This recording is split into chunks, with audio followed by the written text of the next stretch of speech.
Hi guys, welcome back to my channel Pinch of All. My name is Sneha Sharma. आज का video start करने से पहले मैं आप सभी को थैंक्स कहना चाहूँगी कि मेरी लास्ट वीडियो जो कि प्रेगनेंसी जर्नी के ऊपर थी, आप सभी ने मुझे बहुत सारा प्यार और ढेर सारी ब्लेसिंग्स दी है। उसके लिए बहुत बहुत thanks. I am truly grateful. So let's start with today's video. So आज का वीडियो है स्टेम सेल्स बैंकिंग के बारे में। आप में से कुछ लोगों को स्टेम सेल्स बैंकिंग के बारे में थोड़ा सा अंदाज़ा होगा, कुछ को बिल्कुल आइडिया नहीं होगा और कुछ कच्चा पक्का सा आइडिया वाले होंगे। तो अपनी प्रेगनेंसी स्टार्ट होने से पहले मुझे भी वो कच्चा पक्का सा आइडिया ही था। सो पहले समझते हैं कि स्टेम सेल्स होते क्या है।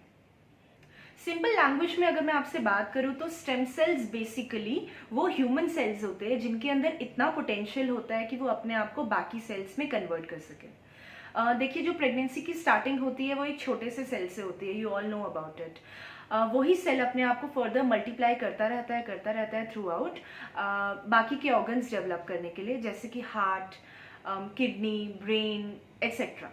सो स्टेम सेल बैंकिंग का मतलब होता है बेबी के बर्थ के टाइम पर with in 5 to 10 minutes stem cells को स्टोर कर दें हम फॉर फर्दर यूज। अब ये सेल्स हमको मिलते कहाँ से हैं? तो जब बेबी पैदा होता है तो आप सभी को पता है कि जो बेबी और मदर है वो 9 महीने के लिए एक अम्बिलिकल कॉर्ड के थ्रू कनेक्टेड रहते हैं।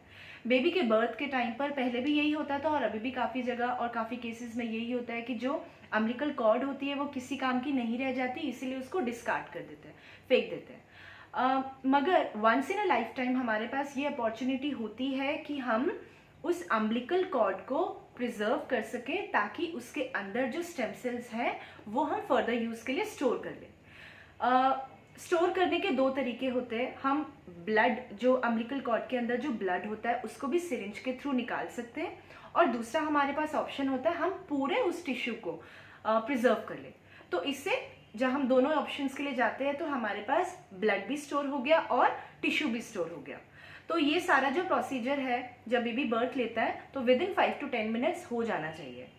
काफ़ी सारे ऐसे डिजीजेस हैं कि जिनका आज भी मेडिसिन के थ्रू ट्रीटमेंट पॉसिबल नहीं है, मगर ऐसा देखा जा रहा है कि स्टेम सेल्स की मदद के थ्रू उनका ट्रीटमेंट किया जा रहा है, जैसे कि autism, thalassaemia, leukaemia, breast cancer. एक वेबसाइट है जिसका नाम है clinicaltrials.gov।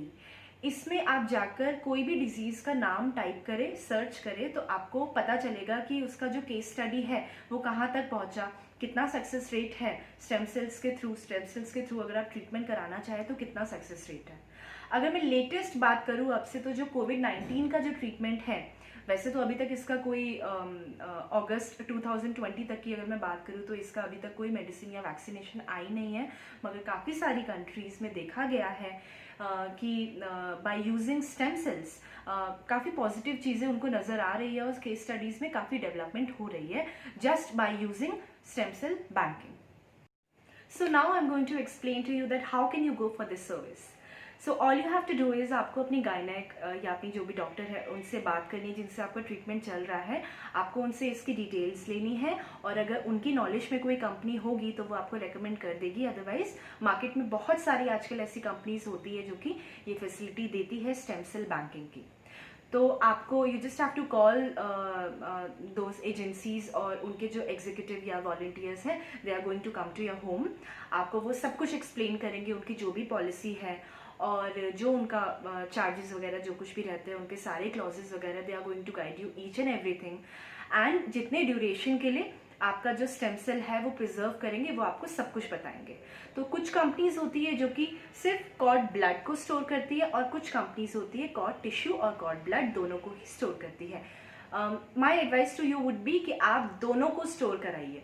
और कुछ कंपनीज होती है जो कि लाइफ टाइम की, अगर उनकी स्कीम के अकॉर्डिंग ये होता है एक्चुअली, कुछ कंपनीज की स्कीम ऐसी होती है कि वो लाइफ टाइम स्टोरेज की फैसिलिटी भी आपको प्रोवाइड करती है। अदरवाइज मैक्सिमम जो कंपनीज होती है ऐसा देखा गया है कि वो 21 ईयर्स के लिए प्रिजर्व करती है जो आपका सैंपल होता है। तो आपको करना क्या होता है इसमें, आपको सिर्फ वो अग्रीमेंट साइन करना है। अगर आपको समझ आ जाती है वो कंपनी तो आपको अग्रीमेंट साइन करना है, और जब भी whether you are going for a normal delivery और for a C section delivery, before a couple of hours या फिर उससे भी थोड़ा पहले आपको उस एग्जीक्यूटिव से फ़ोन करना है, चाहे आप रात के 2 बजे करें या सुबह के 4 बजे फ़ोन करें, they are going to come to the hospital to collect your sample. आपको उनको कॉल करना है, जो घर में अवेलेबल किट बॉक्स जो आपको वो प्रोवाइड करेंगे वो याद से लेकर जाना है। और मेरा जो अपना पर्सनल एडवाइस जो आपको ये होगा वो ये होगा कि if you want to go for this service then 7th month start करने से पहले आपको अपना माइंड मेकअप करके डिसीजन ले लेना है दैट आप किस कंपनी के साथ जाना चाहते हैं और whether you want to go for this service और नॉट। क्योंकि क्या होता है कि कभी कभार केसेस में होता है कि प्री मेच्योर डिलीवरी के चांसेस होते हैं, तो उस टाइम पे बेबी और मदर की हेल्थ ज़्यादा इंपॉर्टेंट होती है कि टाइमली और अच्छी तरीके से डिलीवरी हो जाए, तो ये जो चीज़ है वो सेकेंडरी हो जाती है। और इतनी ज़्यादा हॉटस्पॉट सिचुएशन में आपके पास इतना टाइम नहीं रहेगा कि आप उस टाइम पर समझे सारी चीज़ें और जो स्टेम सेल है वो प्रिजर्व कराए। तो बेटर यही होता है कि 7th मंथ से पहले ही आप अपना माइंड मेकअप करके इस चीज़ के लिए डिसीजन ले ले if you want to go for it. ना जिस भी कंपनी के साथ आप जा रहे हैं डिलीवरी के टाइम पर उनकी नर्सेज आएंगी, कॉर्ड ब्लड और कॉर्ड टिश्यू का जो भी सैंपल है उसको ले जाकर लैब में प्रोसेस किया जाता है। उसके बाद स्टेम सेल्स को एक्सट्रैक्ट कर लिया जाता है। उसके बाद एक्सट्रीमली एक सेट उनका टेम्परेचर होता है, नेगेटिव टेम्परेचर, काफ़ी ज़्यादा नेगेटिव टेम्परेचर होता है, उसमें लॉन्ग ड्यूरेशन के लिए इन सैंपल को प्रिजर्व कर दिया जाता है। ये जो स्टेम सेल बैंकिंग होती है वो 2 तरीके की होती है, एक होता है प्राइवेट बैंकिंग और एक होता है कम्युनिटी बैंकिंग। प्राइवेट बैंकिंग जो कंपनीज ऑफर करती है उसमें ये होता है कि जो बेबी का सैंपल है वो एक्सक्लूसिवली रिजर्व्ड होता है बेबी के लिए और इमीडिएट फैमिली के लिए। इमीडिएट फैमिली मेम्बर्स में आते हैं बेबी के सिबलिंग, बेबी के पेरेंट्स और बेबी के मैटरनल और पैटर्नल ग्रैंड पेरेंट्स। और कम्युनिटी बैंकिंग जैसा कि नाम से ही पता चल रहा होगा, ये बेसिकली एक पूल बैंकिंग की तरह होता है जहां पर बहुत सारे सैंपल्स होते हैं, तो आपका सैंपल कोई भी यूज कर सकता है और कोई और आप किसी और का भी सैंपल यूज कर सकते हैं। जहां पर मैचिंग बैठ जाए तो वहां पर ये सैंपल्स यूज किए जा सकते हैं। So now let's talk about the charges. तो हर एक कंपनी की जो स्कीम्स होती है, पॉलिसीज होती है, वो अलग अलग होती है।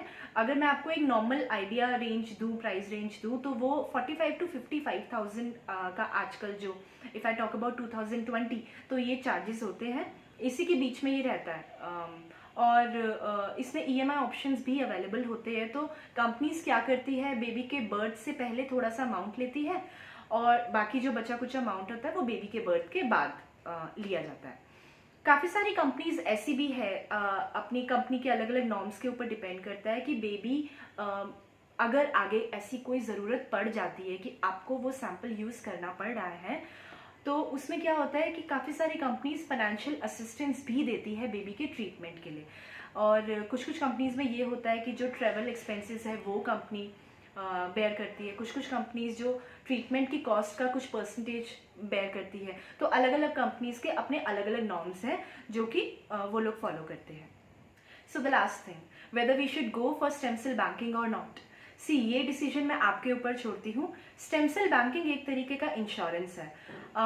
सी हम टर्म इंश्योरेंस खरीदते हैं, उसके पैसे पे करते हैं EMI के थ्रू, मगर हर बार हम यही सोचते हैं कि ये इंश्योरेंस कभी काम ना आए। एंड उसी तरह से ये स्टेम सेल बैंकिंग भी है, हम पे तो कर रहे हैं but it is just like a safety measure for our future if and buts. We pray कि ये चीज़ कभी काम ना आए, बट अगर बाई चांस ज़रूरत पड़ गई तो ये काफ़ी ज़्यादा बेनिफिशियल हो सकता है।